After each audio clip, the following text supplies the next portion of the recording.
наран мандахаас наран шингэх хүртэл их газрыг эзэгэнсэн агуй хаан байж гин.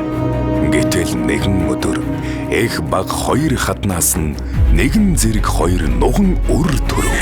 Ордож Янгал хаан болсон их хаднаас хөвгүн төрсөнд хаан сэжиглэж баг хадны хөвг өөрөө амьд ах уйдан хаанд өргөмжлөн хэмээн зарлиг буулгажээ. Хааны далдуур их хатантай нөхөдсөн тэр хүн төшмөл үүнийг сонсоод хорон санаа сэтэж өөрийн төрсөн хүү болох их хатнаас төрсөн хан хүүг хаан ор суулгахын тулд баг хатнаас төрсөн хааны хүүтэй нууцаар солиов гэнэ.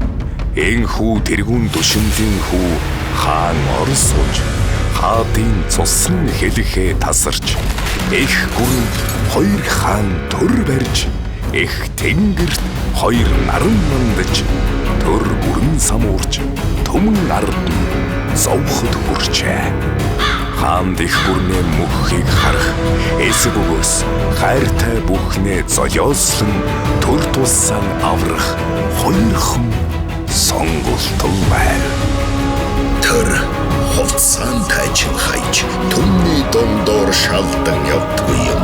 Төр яс ямбаны хаан хувцсан дотрон төмрөлт цагаан сүү хоёрыг зэрэг нууж явдаг юм.